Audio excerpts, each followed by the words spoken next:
The Sharad Birdhi Chand Sarda v. State of Maharashtra judgment, delivered on July 17, 1984, is a landmark ruling in Indian legal history. This Supreme Court verdict has had significant legal implications and has been cited as a judicial precedent in numerous cases. The ruling is a crucial case study for legal scholars and practitioners, offering insights into the principles of judicial review and the limits of state power. This video provides an in-depth legal analysis of the Sharad Birdhi Chand Sarda case, exploring its impact on the criminal justice system and civil rights in India. The Maharashtra judiciary's role in this historic verdict is also examined, highlighting the importance of the High Court in upholding the rule of law. This video is essential viewing for anyone interested in Indian law, legal history, and the workings of the judiciary.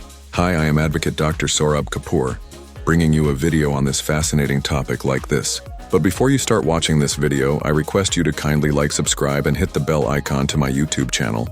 To view videos like this more, please leave a comment below, telling your thought and idea about this video and future videos you want. Kindly share this video with your friends, family, and social groups to spread this knowledge.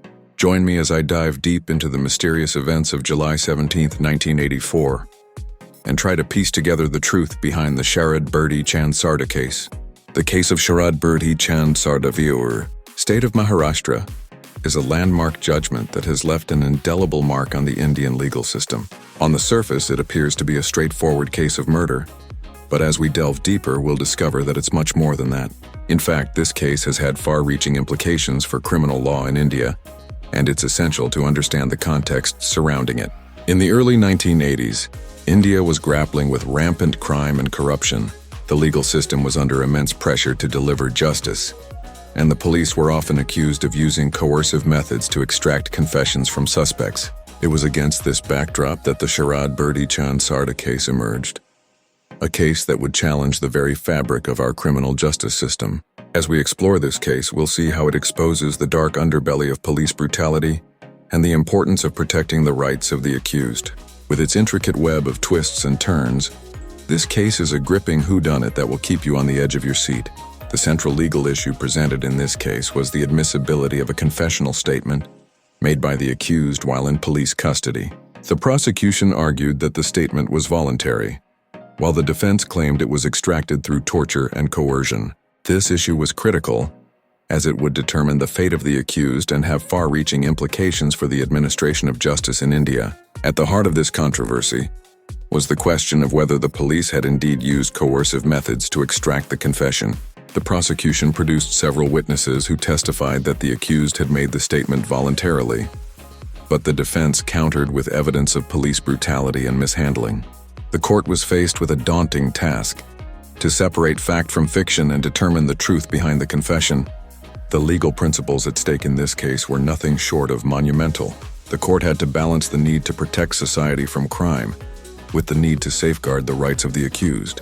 The judiciary was under pressure to deliver justice, but it also had to ensure that the ends did not justify the means. As we'll see, the court's decision in this case would set a precedent for criminal law in India.